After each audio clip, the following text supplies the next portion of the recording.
শাইতানির রাজিম। বিসমিল্লাহির রহমানির রহিম। আমন্ত্রিত সুধীবৃন্দ, ইলেকট্রনিক্স অ্যান্ড প্রিন্ট মিডিয়ার সম্মানিত সাংবাদিক বন্ধুগণ, ইসলামী ছাত্র শিবিরের সম্মানিত সদস্য ভাইয়েরা, আসসালামু আলাইকুম ওয়া রাহমাতুল্লাহি ওয়া বারাকাতুহু। 2005 সালের ইসলামী ছাত্র শিবিরের এই গুরুত্বপূর্ণ সদস্য সম্মেলন মহাগ্রন্থ আল কোরআন থেকে তেলাওয়াতের মধ্য দিয়ে শুরু হচ্ছে। আমরা মহান আল্লাহ রাব্বুল আলামিনের কাছে সিজদাবনত চিত্তে শুকরিয়া আদায় করছি। নির্ধারিত সময়ে আমরা আমাদের এই প্রোগ্রাম শুরু করতে পেরে কোরআন হাকিম থেকে তেলাওয়াত করবেন হাফেজ কারি হাবিবুল্লাহ মাহমুদ। তেলাওয়াত করছেন কারি হাবিবুল্লাহ মাহমুদ। আউযু বিল্লাহি মিনাশ শাইতানির রাজিম।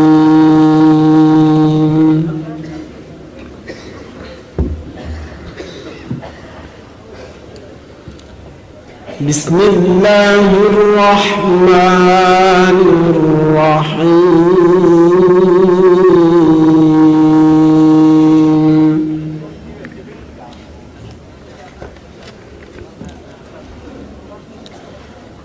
وعباد الرحمن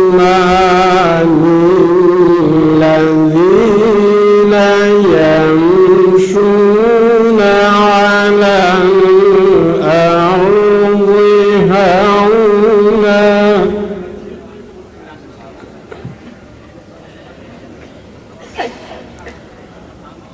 الذين يمشون على الأرض هونا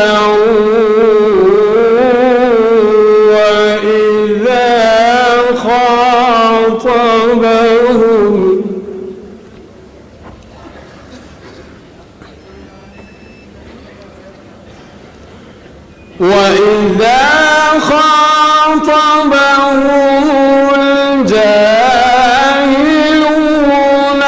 قالوا سلاما صدق الله العظيم। পরম করুণাময় আল্লাহর নামে শুরু করছি। রহমানের আসল বান্দা তাহারা, যাহারা জমিনের বুকে নম্রতার সহিত চলাফেরা করে, আর জাহিল লোকেরা তাহাদের সহিত কথা বলিতে আসিলে বলিয়া দেয়, তোমাদের প্রতি সালাম। আজকের এই সম্মেলনে এ পর্যায়ে আমাদের অতিথিবৃন্দের আসন গ্রহণের পালা।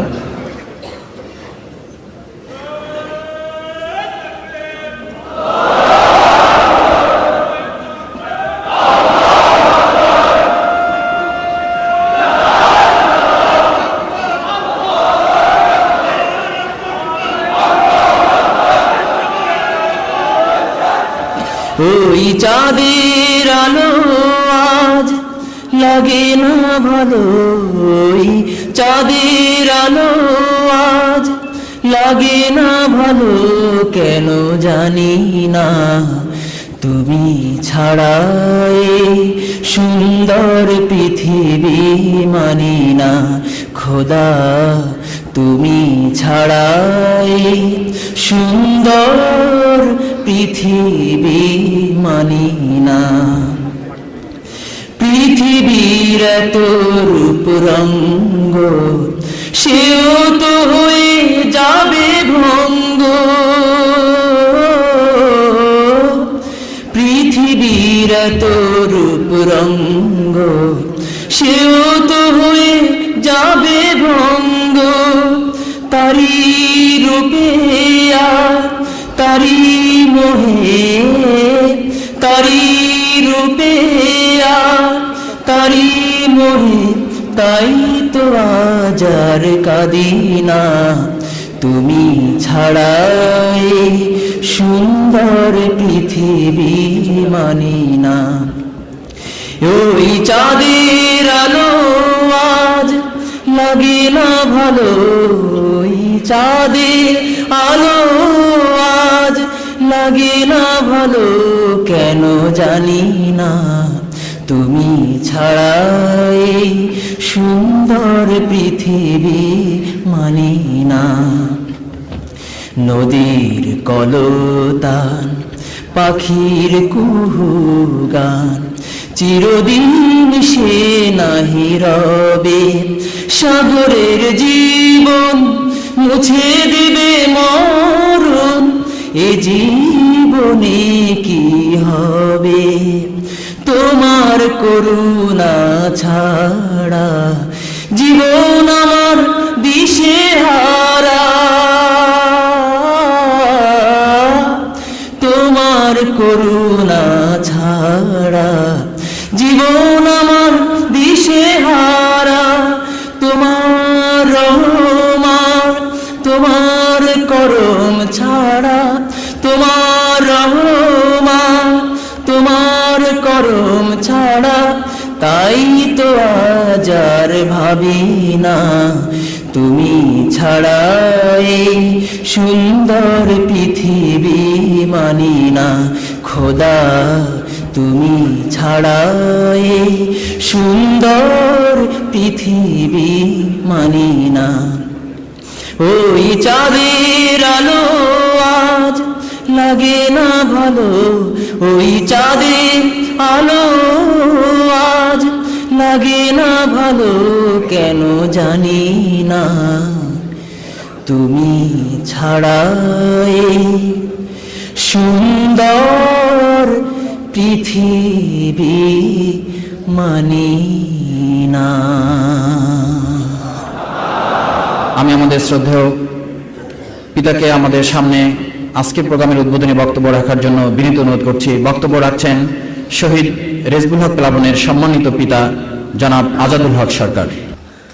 আমার সন্তানের প্রিয় সাথীরা, আজ আপনারা যদি সারা বাংলাদেশ ভূখণ্ডে ইসলাম প্রতিষ্ঠা করতে চান, তাহলে আপনাদের হতে হবে খালেদ বিন ওয়ালিদের মতন সৈনিক, হযরত ওমরের মতন সাহসী নেতা, হযরত আবু বকরের মতো তাকওয়াবান, আল্লাহ রসুলের সাল্লাল্লাহু আলাইহি সাল্লাম সাহাবেদের চরিত্রে গড়ে ওঠা আমার সন্তান রেজবুল হক প্লাবন সহ 123 জন শহীদের বাকি কাজ আপনাদেরকে সম্পূর্ণ করতে হবে।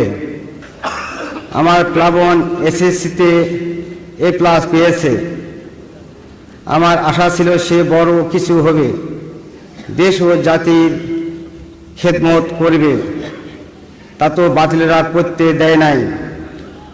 কিন্তু আজ এই বিশাল সম্মেলনে এসে আমার মনে হচ্ছে প্লাবনের সাথীরা সেই খেদমত সহ বাংলাদেশের প্রতিটি জনপথে কোরআনের আলো পৌঁছিয়ে দিতে সমক্ষ হবে ইনশাআল্লাহ। শহীদ আব্দুল মালিক থেকে শুরু করে শহীদ রেজবুল হক প্লাবন পর্যন্ত সকলকে আল্লাহ তার মেহমান হিসেবে জান্নাতের সর্বোচ্চ মর্যাদা দান করুন, আমিন। উপস্থিত সকলকে আন্তরিক মোবারকবাদ জানিয়ে আমি শহীদ কাফেলা বাংলাদেশ ইসলামী ছাত্র শিবিরে 2005 সালের এ সুন্দর ও শৃঙ্খলা সদস্য সম্মেলনে শুভ উদ্বোধন ঘোষণা করছি।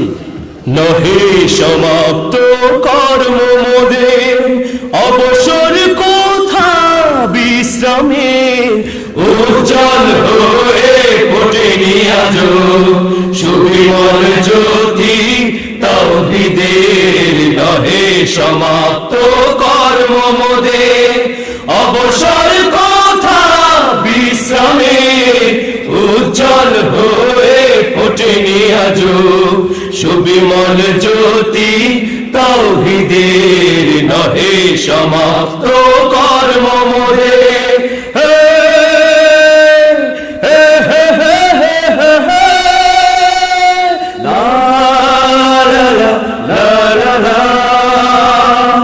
এখনো অগণিত জনতা কোরআনে পায়নি কো বারতা, এখনো অগণিত জনতা কোরআনে পায়নি কো বারতা।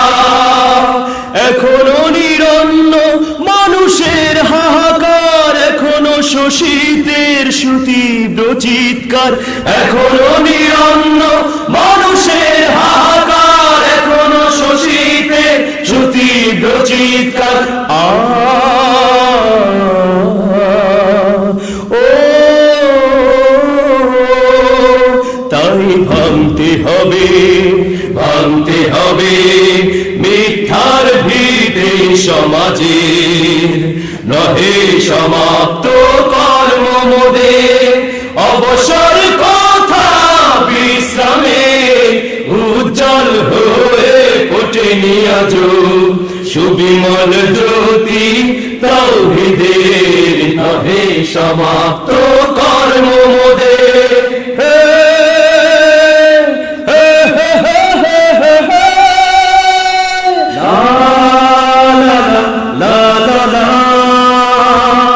এখনো অসংখ্য হয় না রেখে যায় ধ্বংসের নমুনা, এখনো অসংখ্য হয় না রেখে যায় ধ্বংসের নমুনা।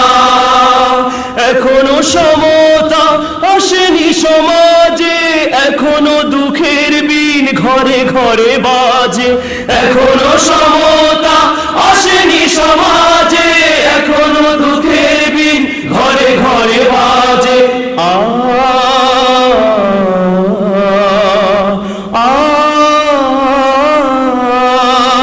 তাই জাগতে হবে, জাগতে হবে আনতে সমাজ এক আলোকে, নহে সমাপ্ত কর্মমোদের। অবসর কথা বিশ্রামে উজ্জ্বল হয়ে ফোটেনি আজো সুবিমল জ্যোতি তাওহীদের, নহে সমাপ্ত কর্মমোদের। অবসর কথা বিশ্রামে উজ্জ্বল হয়ে ফোটেনি আজো সুবিমল জ্যোতি তাওহীদের, নহে সমাপ্ত কর্মমোদের।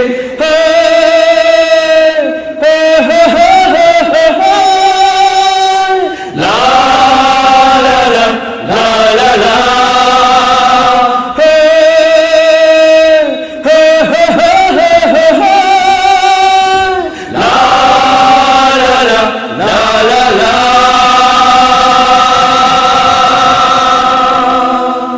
সম্মানিত সুধী মণ্ডলী, আমন্ত্রিত অতিথিবৃন্দ, ইসলামী ছাত্র শিবিরের 2005 সালের কেন্দ্রীয় সদস্য সম্মেলনে এ পর্যায়ে আপনাদের সামনে স্বাগত ভাষণ নিয়ে আসছেন আজকের এই গুরুত্বপূর্ণ সদস্য সম্মেলনের সম্মানিত সভাপতি, বাংলাদেশ ইসলামী ছাত্র শিবিরের শ্রদ্ধাভাজন কেন্দ্রীয় সভাপতি, সর্বদলীয় ছাত্রৈক্যের অন্যতম শীর্ষ নেতা, ছাত্রনেতা জনাব সেলিম উদ্দিন। বক্তব্য রাখছেন ছাত্রনেতা জনাব সেলিম উদ্দিন। সম্মানিত সুধী মণ্ডলী, সবুজের শ্যামলের সৌন্দর্যের এক অপরূপ ভূমি আমাদের বাংলাদেশ। বহু ত্যাগের বিনিময়ে পেয়েছি আমরা স্বাধীন বাংলাদেশ। বিজয়ের মাস শেষ হতে চলেছে। বিজয়ের এই মাসে ছাত্র শিবিরের কেন্দ্রীয় সদস্য সম্মেলন আয়োজন করতে পেরে আল্লাহর শুকরিয়া আদায় করছি। সেই সাথে শ্রদ্ধা নিবেদন করছি যারা স্বাধীনতা সংগ্রামে জীবন দান করেছেন এবং ত্যাগ ও কুরবানির মাধ্যমে আমাদের এই দেশটিকে বিশ্বের মানচিত্রে একটি স্বাধীন দেশ হিসাবে স্থান করে দিয়ে গেছেন। স্বাধীনতার 34 বছর পার হওয়ার পর আমরা আজ সম্পূর্ণ এক ভিন্ন প্রেক্ষাপটে বাংলাদেশের অন্যতম এক বৃহৎ ছাত্র সংগঠন ইসলামী ছাত্র শিবিরের অনুষ্ঠান করছি।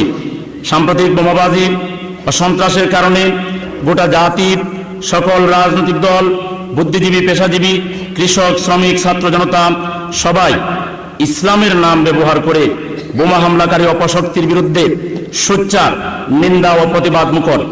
বাংলাদেশ ইসলামী ছাত্র শিবিরের কেন্দ্রীয় সভাপতি হিসাবে আমি পুনরায় এই সম্মেলন থেকে ইসলামের দুশ্মনদের কিরানক আত্মঘাতী বোমাবাজ ও সন্ত্রাসীদের ধিক্কার ও নিন্দা জানাই।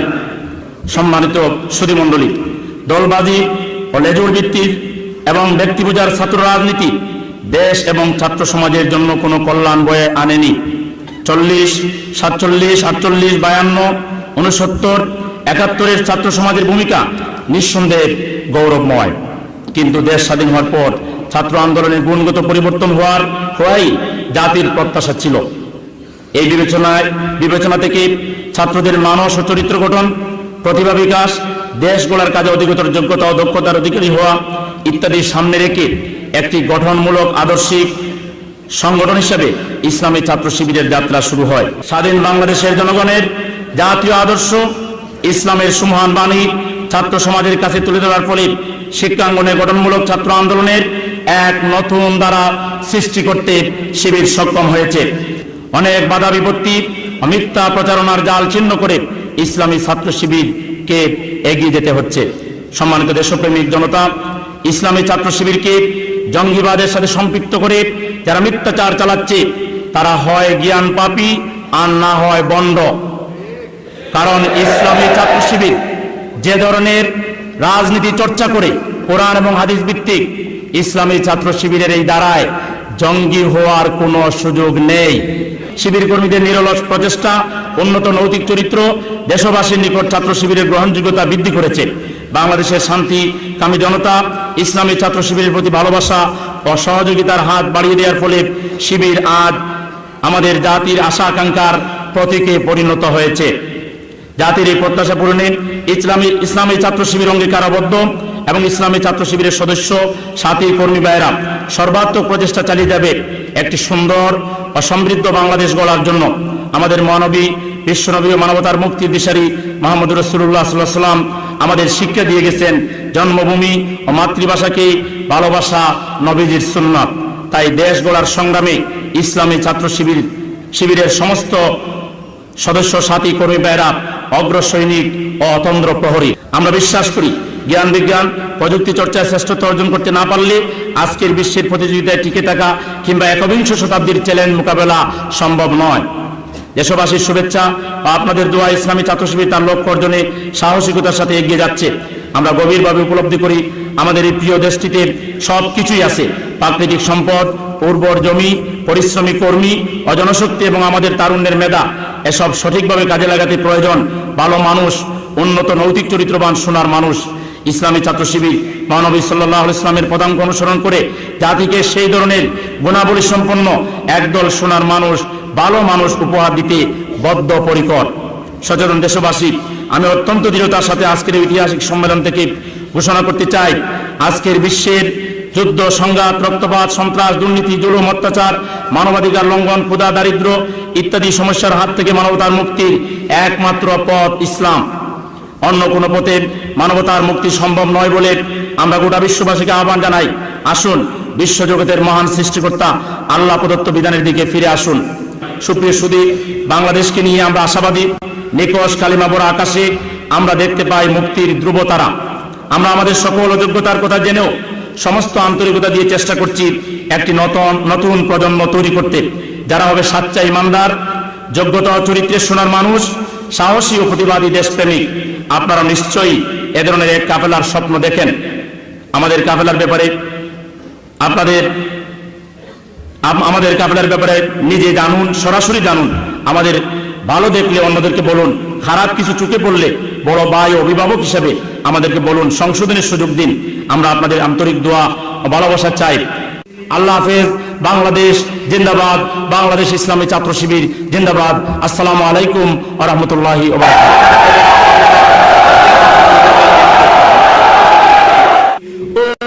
আকাশে গ্রহ তারা জোছনা, ওই সাগরে গম্ভীর ঘোষণা, ওই আকাশে গ্রহ তারা জোছনা,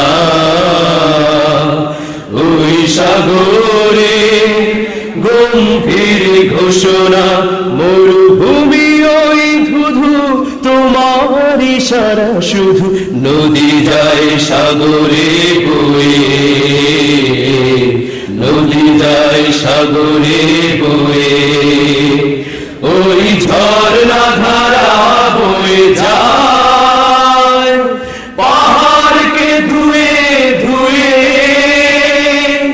বৃক্ষরাজি সিজদা করে তোমাকে নুয়ে নুয়ে,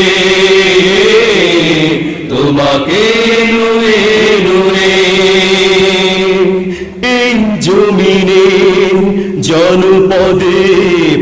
অন্তরে প্রতিটি মুমিনের অন্তরে অন্তরে এই জমিনে জনপদে প্রান্তরে প্রতিটি মুমিনের অন্তরে অন্তরে সদা জাগ্রত ভয় তুমি আছো নিশ্চয় ধরণীর মালিক হয়ে ধরণীর মালিক হয়ে ওই ঝর্ণা ধারা বয়ে যায় পাহাড়কে ধুয়ে ধুয়ে বৃক্ষরাজি সিজদা করে তোমাকে নুয়ে নুয়ে তোমাকে নুয়ে নুয়ে ওই ঝর্ণা ধারা বয়ে যায় পাহাড়কে ধুয়ে ধুয়ে বৃক্ষরাজি সিজদা করে তোমাকে নুয়ে নুয়ে তোমাকে নুয়ে নুয়ে তোমাকে নুয়ে নুয়ে তোমাকে নুয়ে নুয়ে তোমাকে নুয়ে নুয়ে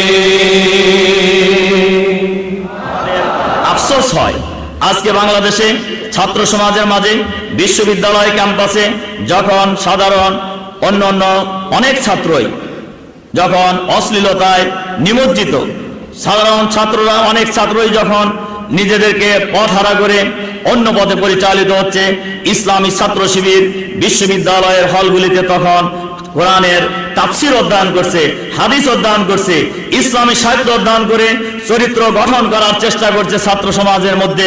ঠিক সেই মুহূর্তে যখন ইসলামী ছাত্র শিবিরকে জঙ্গিবাদের অভিযোগ আনা, ইসলামী ছাত্র শিবিরের বিরুদ্ধে জঙ্গিবাদের অভিযোগ আনা হচ্ছে, ইসলামী ছাত্র শিবিরের বিরুদ্ধে সন্ত্রাসের অভিযোগ আনা হচ্ছে, ইসলামী ছাত্র শিবিরের বিরুদ্ধে রড কাটার অভিযোগ আনা হচ্ছে, এর দ্বারা বোঝা যায় এই অভিযোগকারীরা নিঃসন্দেহে জ্ঞান পাপী এবং মূর্খ ছাড়া অন্য কিছু হতে পারে না। হয় জ্ঞান পাপী অথবা মূর্খ অথবা ষড়যন্ত্রকারী অথবা স্বাধীনতা বিরোধী, কোন একটি গোষ্ঠী হইতেই হবে, এর বিকল্প কিছু হতে তারা পারে না। এ ধরনের একটি দেশপ্রেমিক, দেশ গড়ার কাজে, মানুষ তৈরি করার কাজে যে সংগঠন নিয়োজিত, সেই সংগঠনের বিরুদ্ধে যারা ষড়যন্ত্র করে তাদেরকে দেশপ্রেমিক বলা যেতে পারে না। এই সংগঠনের বিরুদ্ধে যারা অপপ্রচারে লিপ্ত তাদেরকে স্বাধীনতার পক্ষের শক্তি বলা যেতে পারে না।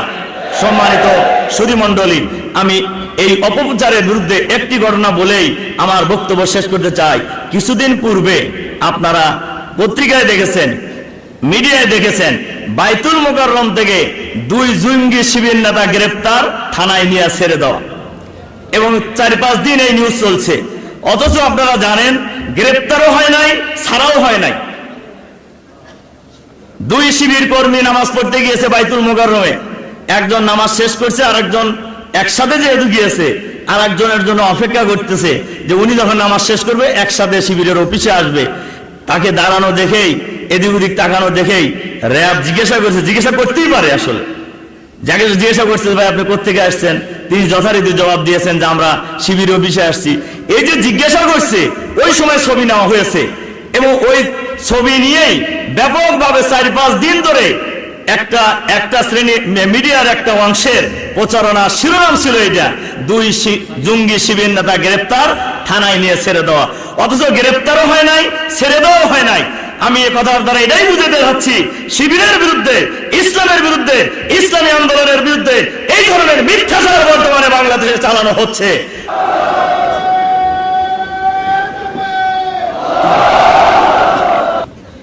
ঢাকা বিশ্ববিদ্যালয় থেকে যে মিছিল শুরু হয়েছিল ইসলামী ছাত্র শিবিরের, আজকে সেটি বাংলাদেশ চীন মৈত্রী সম্মেলনে আলহামদুলিল্লাহ বটতলায় যে কয়জন নিয়ে যে মিছিল শুরু হয়েছিল, আজকে বাংলাদেশের সেটি সর্ববৃহৎ ছাত্র সংগঠন আলহামদুলিল্লাহ।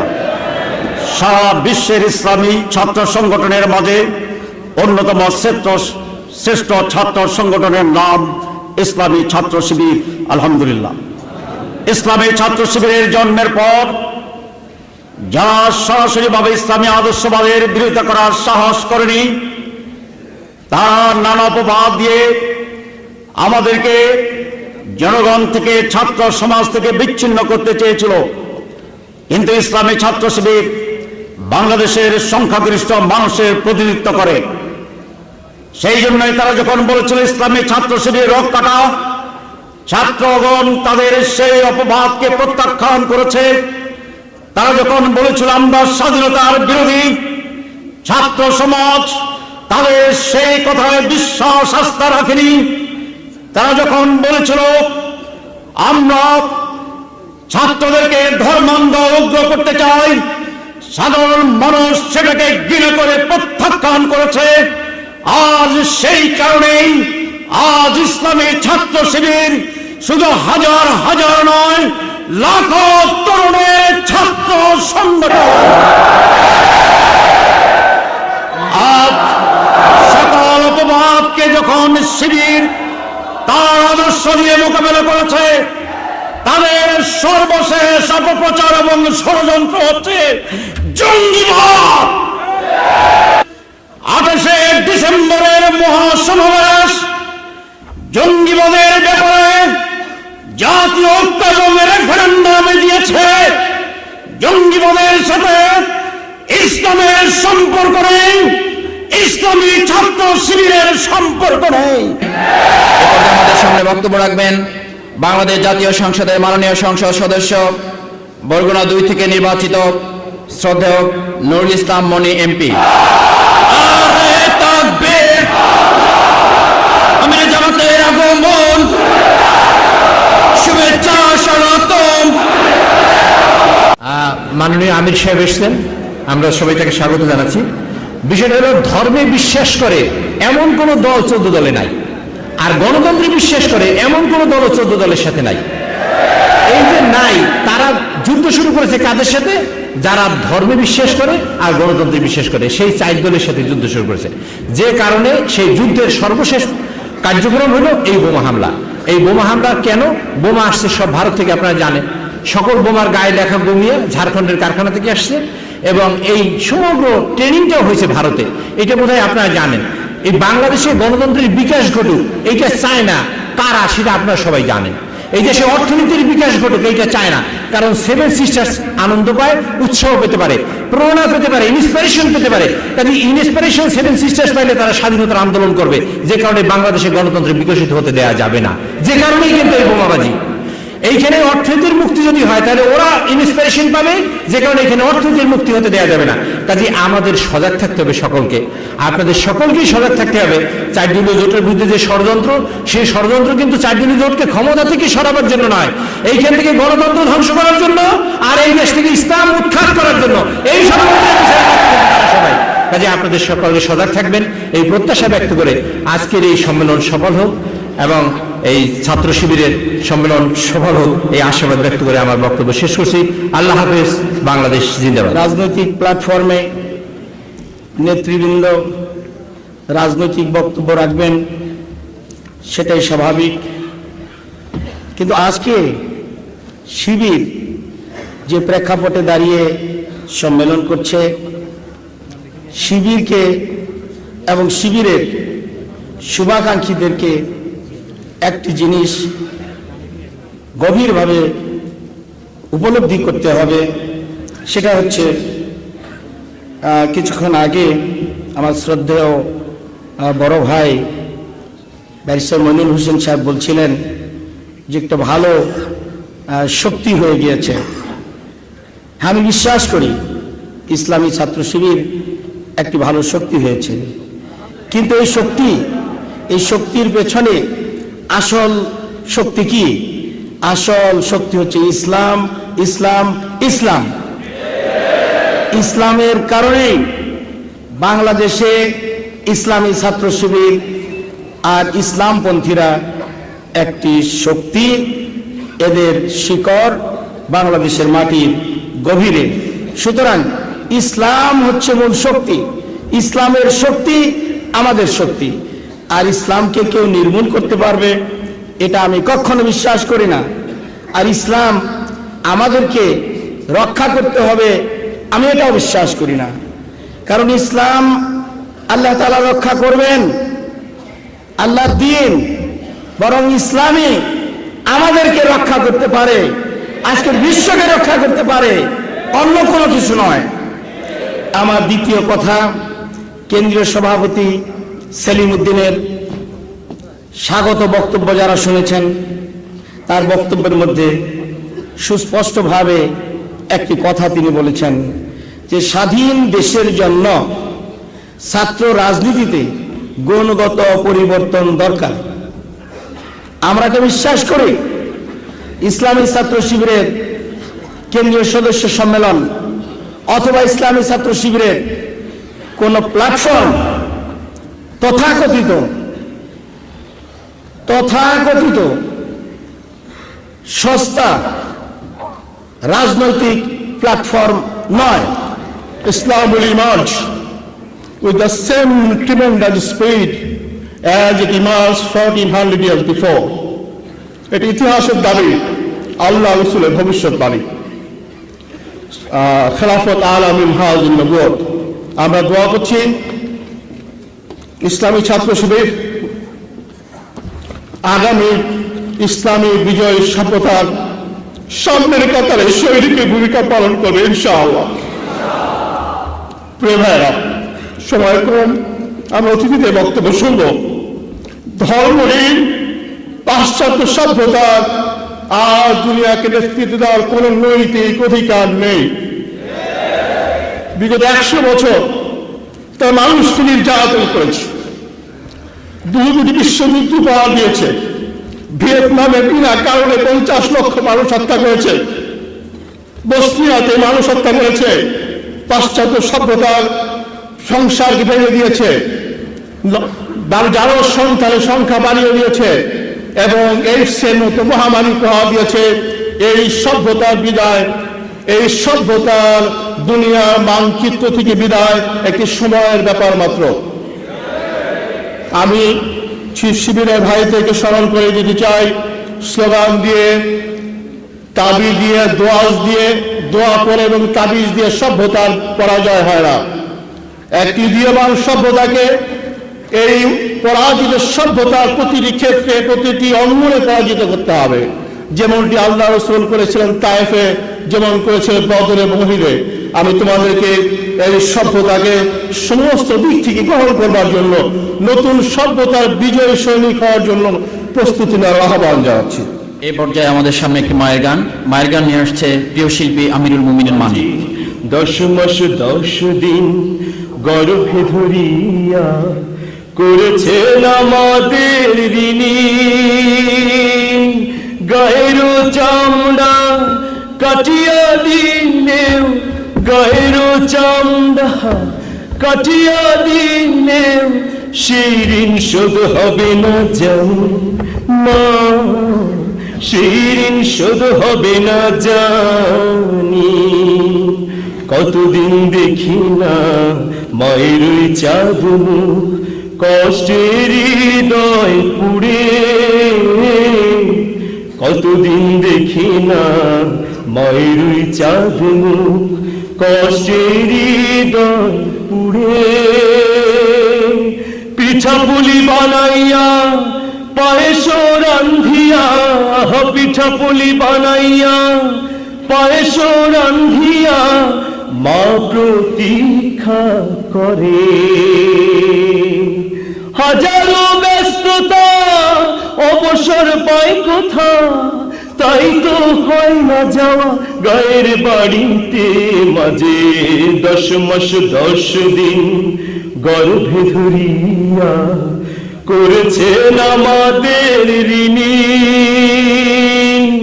গায়ের চামড়া কাটিয়া দিলেও, গায়ের চামড়া কাটিয়া দিলেও সেই ঋণ শোধ হবে না জানি মা, সেই ঋণ শোধ হবে না জানি।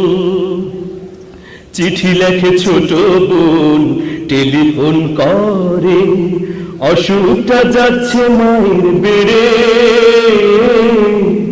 চিঠি লেখে ছোট বোন, টেলিফোন করে, অসুখটা যাচ্ছে মায়ের বেড়ে। ভীষণ জ্বরের ঘোরে মহাকান্দা বলে, ভীষণ জ্বরের ঘোরে মহাকান্দা বলে, ভুইলা কি গেছিস মোরে। কত ছেলে বাড়ি যায়,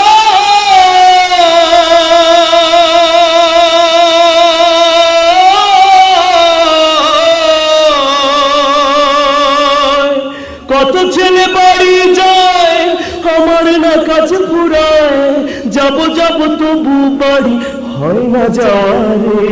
মাঝে 10 মাস 10 দিন গর্ভে ধরিয়া করেছেন আমাদের ঋণী, গায়ের চামড়া কাটিয়া দিনেও সেই ঋণ শোধ হবে না জানি মা, সেই ঋণ শোধ হবে না জানি। হঠাৎ একদিন রাত দুপুরে একটা খবর এলো, হঠাৎ একদিন রাত দুপুরে একটা খবর এলো, সব কিছু আছে আগেরই মতো,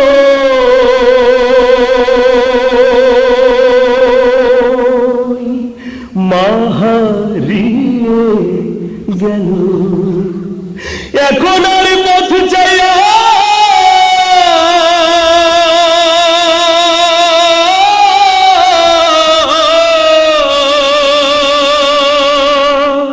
এখন আর পথ চাইয়া থাকে না কেউ বসিয়া, তাই তো কষ্টের হৃদয় গুমরে মরে।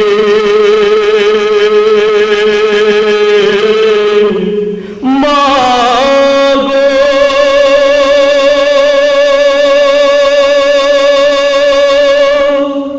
মা গো, মা গো, দুঃখিনী মা।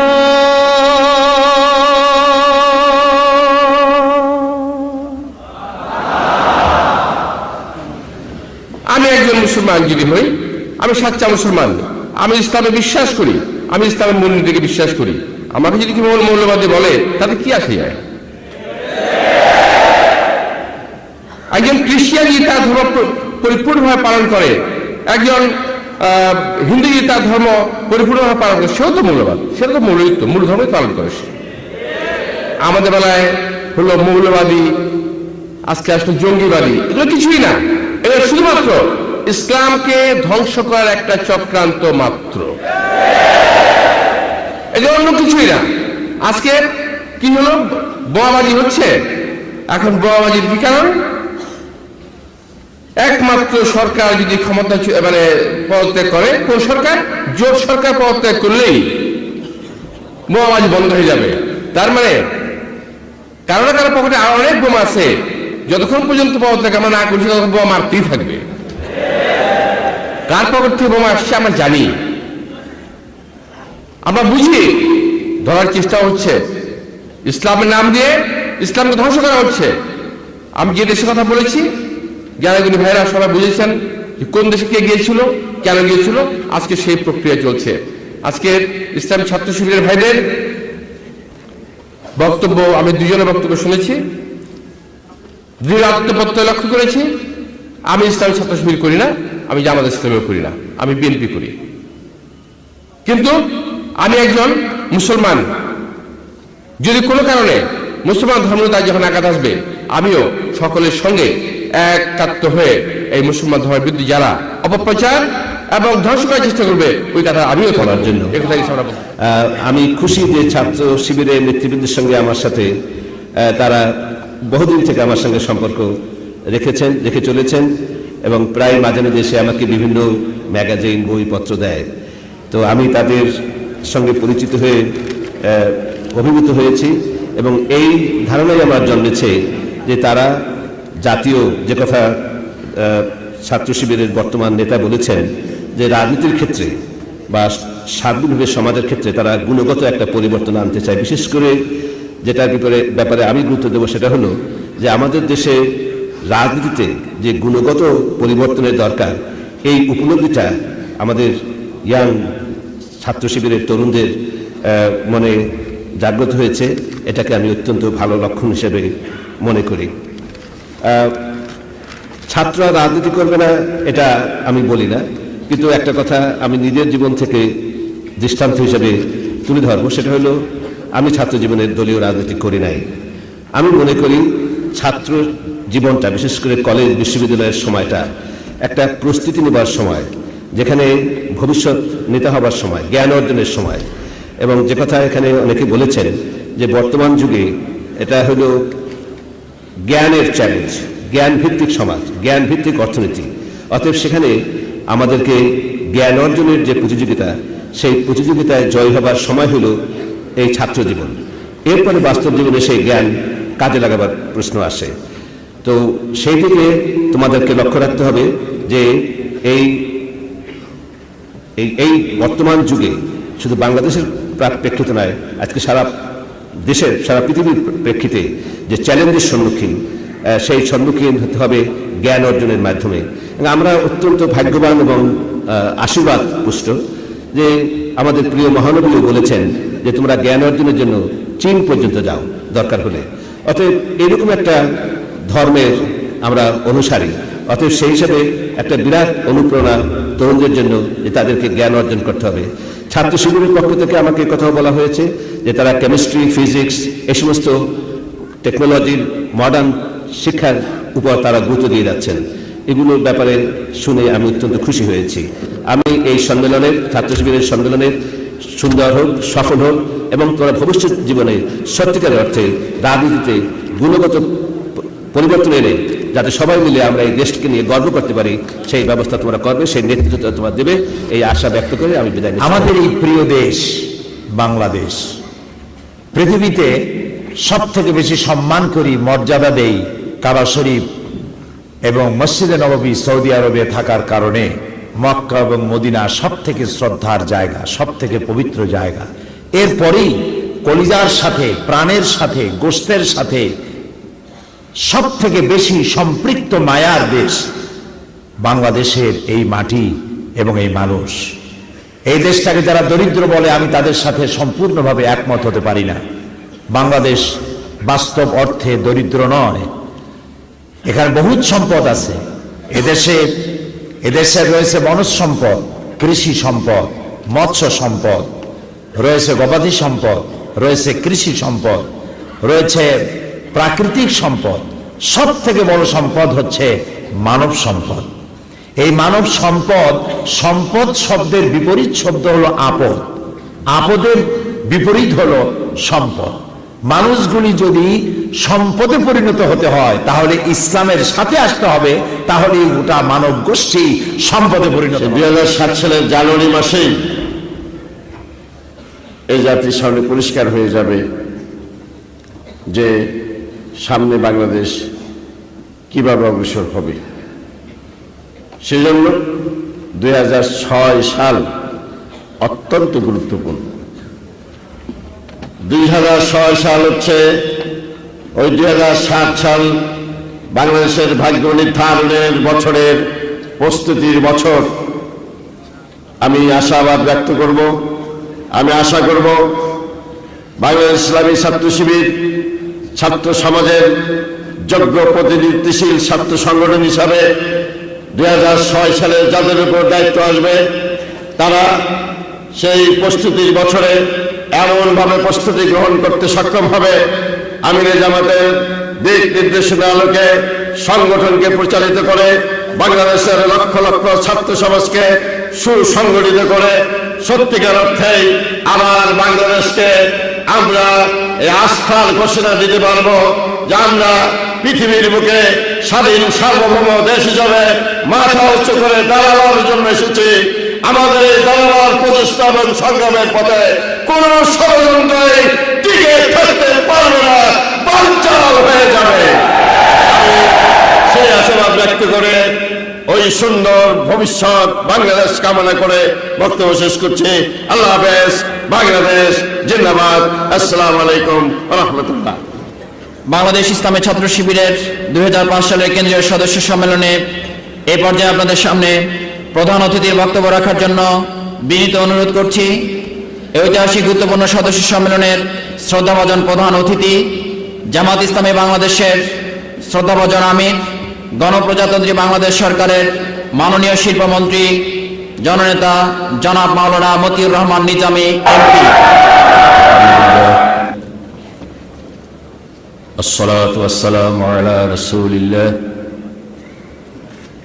وما توفيقي إلا بالله فعليه توكلت وإليه أنيب। আমার দৃষ্টিতে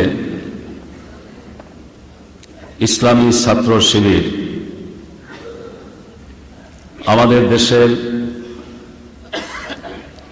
প্রচলিত ধারার, গতানুগতিক ধারার নিছক একটি ছাত্র সংগঠন নয়। বাংলাদেশ ইসলামী ছাত্র শিবির মূলত একটি স্বতন্ত্র শিক্ষা প্রতিষ্ঠান।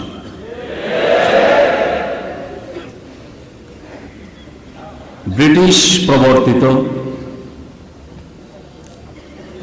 ডিভাইড অ্যান্ড রুলের নীতি কৌশলের অংশ বর্তমানে প্রচলিত দ্বিমুখী বহুমুখী শিক্ষা ব্যবস্থা, যার লক্ষ্য ছিল আমাদেরকে মোল্লা এবং মিস্টারে বিভক্ত করে রেখে তাদের উপনিবেশিক শাসন ব্যবস্থা স্থায়ী করা। উপনিবেশিক শাসন থেকে আমরা মুক্তি পেয়েছি,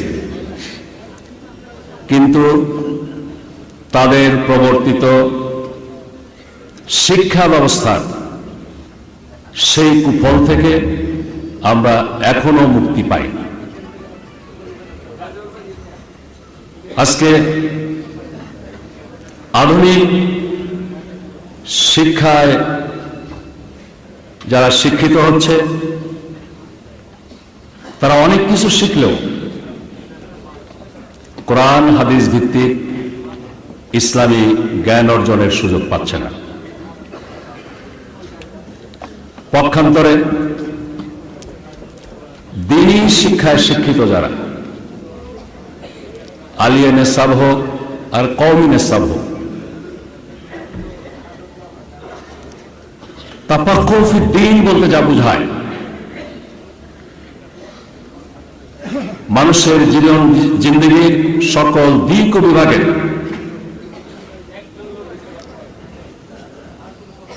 চাহিদা পূরণ করা, সমস্যার সমাধান দেওয়ার জন্য যে জ্ঞানের প্রয়োজন, যে ইসলাম চির আধুনিক প্রগতিশীল বাস্তবসম্মত জীবন বিধান, সেই আলোকে দিন উপস্থাপনের যোগ্যতাও কতটা হয় ভেবে দেখার বিষয়।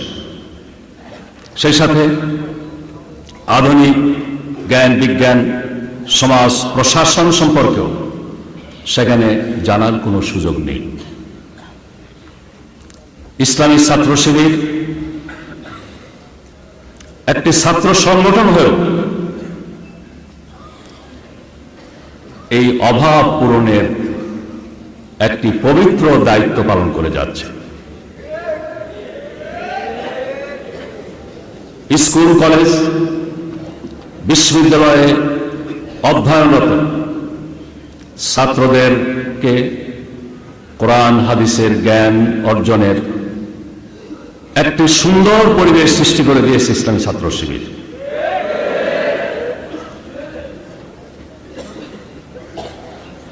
আধুনিক জ্ঞান বিজ্ঞানে সর্বোচ্চ ডিগ্রি অর্জনের পাশাপাশি কোরআন হাদিসের দৃষ্টিতে জীবন যাপনের বিভিন্নমুখী সমস্যা সমাধানের যোগ্যতা অর্জনের একটা সুযোগ সৃষ্টি করে দিয়েছে ইসলামী ছাত্র শিবির। আমি এই কারণেই মনে করি ব্রিটিশ প্রবর্তিত শিক্ষা ব্যবস্থা, শিক্ষানীতি আমাদের মাঝে মোল্লা মিস্টারের পার্থক্যের যে প্রাচীর গড়ে তুলেছিল, ইসলামী ছাত্র শিবিরের বদৌলতে সেই প্রাচীর ইনশাআল্লাহ এক পর্যায়ে ভেঙে পড়বে। মাদ্রাসায় যারা পড়াশোনা করছে, শিবিরের বদৌলতে তার আধুনিক জ্ঞান বিজ্ঞানের স্পর্শে আসার সুযোগ পাচ্ছে। আধুনিক রাষ্ট্র প্রশাসন, বিজ্ঞান প্রযুক্তির সাথে তারা পরিচিত হওয়ার সুযোগ পাচ্ছে।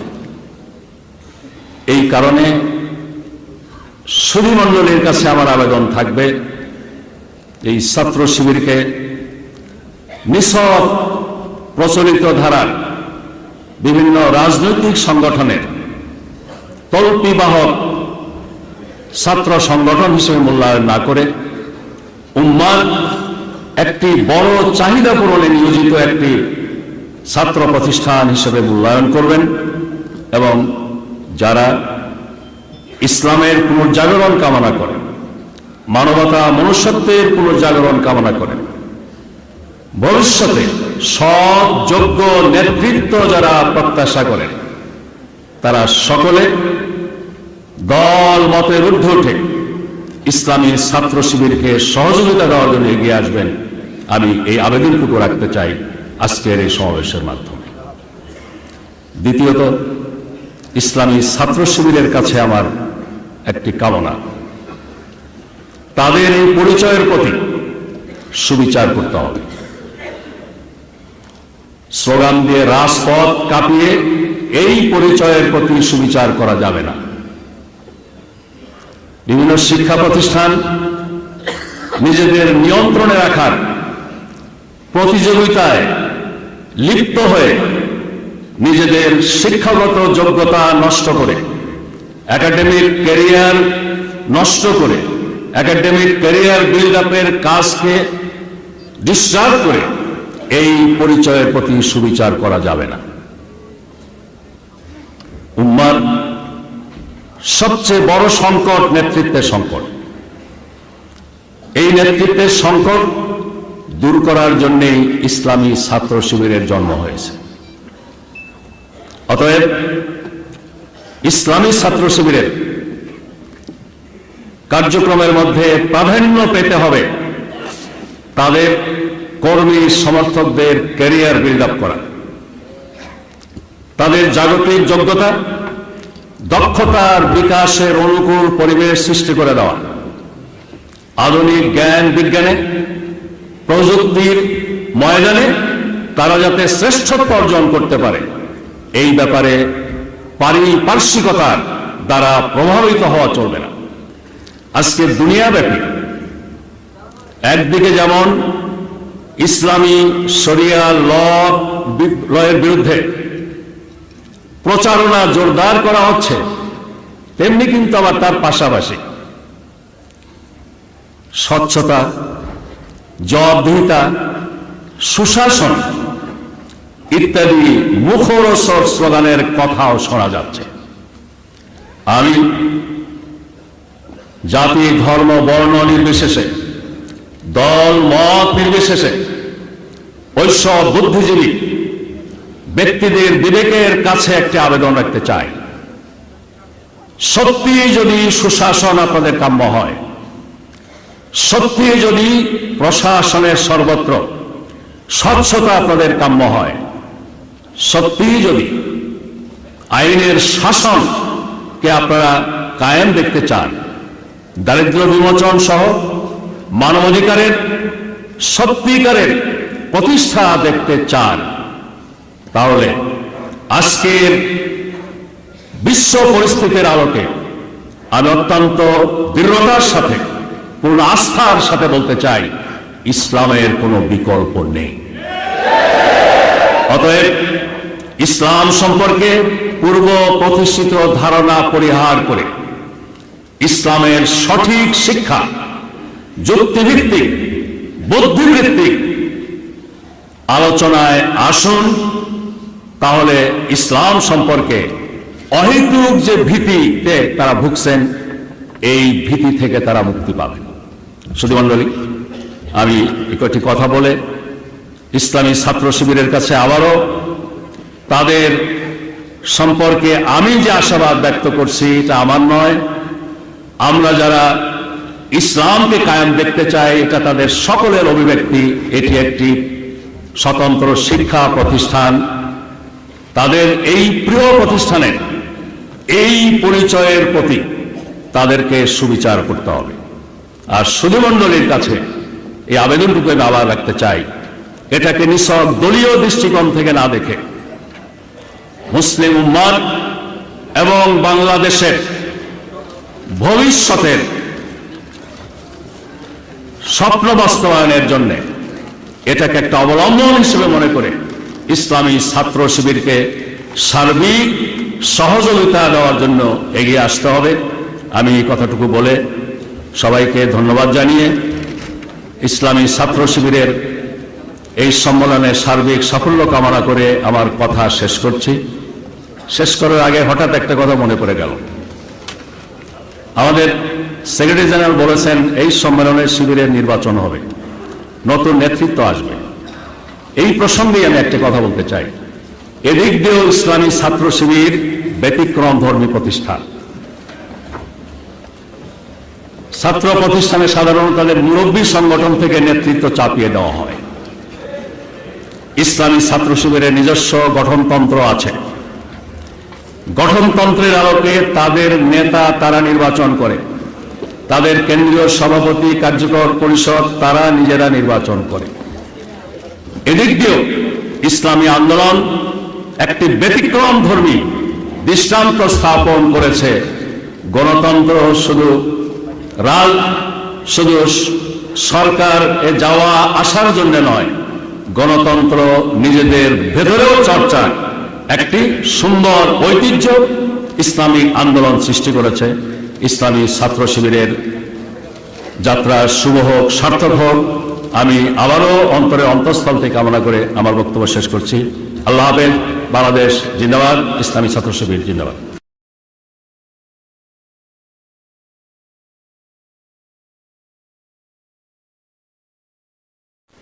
সর্বোচ্চ সংখ্যক ভোট পেয়ে 2006 কার্যকালের জন্য বাংলাদেশ ইসলামী ছাত্র শিবিরের কেন্দ্রীয় সভাপতি নির্বাচিত হয়েছেন ভাই শফিকুল ইসলাম মাসুদ।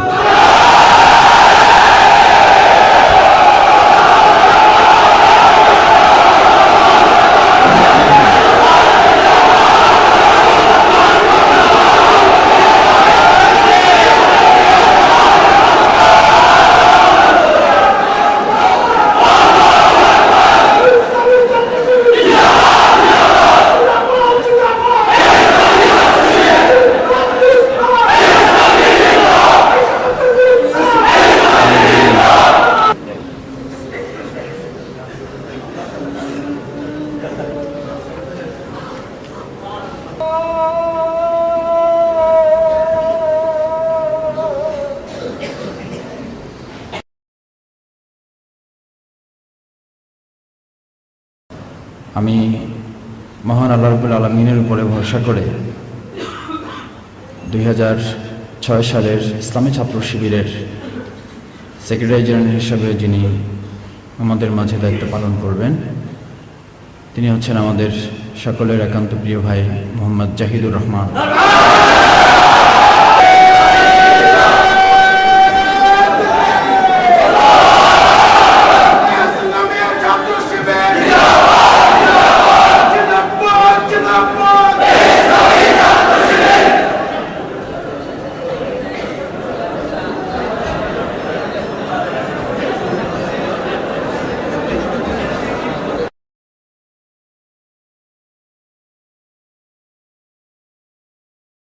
পর্যায়ে আপনাদের সামনে 2006 সাংগঠনিক সেশনের জন্য দিক নির্দেশনা দিয়ে এবং যে কাজগুলো আমাদের 2006 সাংগঠনিক সেশনে করার মাধ্যমে ইসলামী আন্দোলনকে দেশের ছাত্র জনতার কাছে আরও বেশি প্রিয় করতে হবে, এই দিক নির্দেশনা দিয়ে পর্যায়ে আপনাদের সামনে বক্তব্য রাখছেন 123 জন শহীদের রক্তস্নাত কাফেলা, শহীদি কাফেলা বাংলাদেশ ইসলামী ছাত্র শিবিরের শ্রদ্ধাভাজন কেন্দ্রীয় সভাপতি জনাব শফিকুল ইসলাম। আমি সদস্য ভাইদেরকে তাই অনুরোধ করব, আমরা শুধু আমাদের নিজেদেরকে পরিচালনা করার সাথে সাথে আমাদের জনশক্তিকে পরিচালনার ক্ষেত্রেও লক্ষ্য উদ্দেশ্য বাস্তবায়নের দুনিয়ার জীবনের চেয়ে পরকালীন জীবনের প্রতি তাদেরকে বেশি করে আকৃষ্ট করে তুলতে হবে। দ্বিতীয় যে বিষয়টি আমি আপনাদের কাছে বলবো, আমাদেরকে মনে রাখতে হবে লক্ষ্য উদ্দেশ্য বাস্তবায়ন আমাদের চূড়ান্ত শপথের প্রধান অংশ। লক্ষ্য এবং উদ্দেশ্য যেটি আমরা নির্ধারণ করেছি, আমরা যে শপথ গ্রহণ করেছি, সেই শপথের সবচেয়ে বড় অংশ হচ্ছে, প্রথম বাক্যটি হচ্ছে আমার জীবনের লক্ষ্য উদ্দেশ্য হবে এই সংগঠনের লক্ষ্য উদ্দেশ্য। সদস্য ভাইয়েরা এখানে আজকে যারা উপস্থিত আছেন, আমি আপনাদেরকে বিনীতভাবে অনুরোধ করব, আমাদের শপথ যদি পর্যালোচনা করা যায় তাহলে প্রথম বাক্যটি যদি আমাদের চোখের সামনে চলে আসবে, সেই বাক্যটি হচ্ছে আমার জীবনের লক্ষ্য উদ্দেশ্য বলতে এই সংগঠনের লক্ষ্য উদ্দেশ্যই হচ্ছে আমার জীবনের সকল লক্ষ্য উদ্দেশ্যের একটি বড় দিক। আমাদের লক্ষ্য উদ্দেশ্য বাস্তবায়নে এই প্রধান চিত্রটি মনে রাখতে হবে যে আমি যে শপথ গ্রহণ করেছি, যে শপথকে মনে করেছিলাম, যে শপথকে আমরা ধরে নিয়েছিলাম যে এই শপথই আমাকে আল্লাহ সন্তুষ্টি অর্জনের একমাত্র মাধ্যম হিসেবে আমরা গ্রহণ করেছিলাম। কারণ আমরা কোরআনের সেই বক্তব্যকে আমাদের মাঝে উজ্জীবিত রেখেছি। যারা সেদিন আল্লাহ রাসূলের কাছে বায়াত গ্রহণ করেছিলেন, লাকাদ রাদিয়াল্লাহু আনিল মুমিনিন ইয ইউবায়ুনাকা তাহতা শাজারা, অবশ্যই সেই সকল মুমিনরা সন্তুষ্টি অর্জন করতে সক্ষম হয়েছে আল্লাহ, যারা আল্লাহ রাসূলের কাছে বায়াত গ্রহণ করেছিলেন।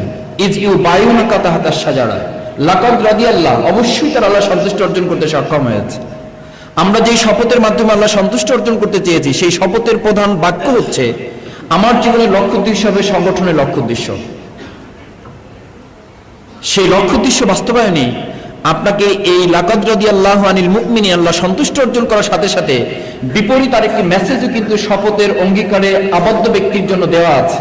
সেই বিপরীত বাক্যটি হচ্ছে ফামান নাকাসা ফাইন্নামা ইয়ানকুসু আলা নাফসিহি, তুমি আল্লাহ সন্তুষ্ট অর্জন করার জন্য যে শপথ গ্রহণ করেছো, তোমার সেই শপথ যদি কোনো কারণে ভঙ্গ হয়ে যায়, ফাইন্নামা ইয়ানকুসু আলা নাফসিহি, তাহলে তার দায় দায়িত্ব তোমার নিজেকে বহন করতে হবে।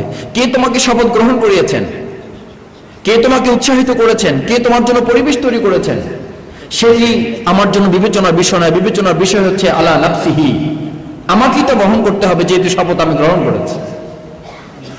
আমি সদস্য ভাইদেরকে সেদিকে নজর দিতে বলবো যে আমাদের শপথের সবচেয়ে বড় অংশ হচ্ছে লক্ষ্য উদ্দেশ্য বাস্তবায়নের ক্ষেত্রে আমরা আমাদের জীবনের লক্ষ্য উদ্দেশ্য হিসেবে এই সংগঠনের লক্ষ্য উদ্দেশ্য হিসেবে গ্রহণ করেছি। তৃতীয় যে বিষয়টি আমি আপনাদের কাছে বলতে চাই, লক্ষ্য উদ্দেশ্য বাস্তবায়নে আমাদেরকে খেয়াল রাখতে হবে আমি কি পেয়েছি তা বড় কথা নয়, আমি এই সংগঠনকে কি দিতে পেরেছি সেটা কি প্রধান বিষয়বস্তু হিসাবে নির্ধারণ করতে হবে। এই সংগঠন থেকে আমি কি পেয়েছি সেই চিন্তা করলে আমাদেরকে অনেক দূরে যেতে হবে। আমরা তা চিন্তা করে শেষ করতে পারবো না যে এই সংগঠন আমাদেরকে কত কিছু দিয়েছে, কিন্তু আমি এই সংগঠনকে কি দিতে পেরেছি সেই চিন্তা যদি আমি নিজেকে প্রেষণ করতে পারি, তাহলে আমাদেরকে আরো অনেক কিছু দেওয়ার আছে। এই মানসিকতা নিয়ে আমাদেরকে সামনের দিকে পা ফেলতে হবে। শহীদ আব্দুল মালিক ভাই আমাদেরকে সেই দৃষ্টান্ত রেখে গিয়েছেন।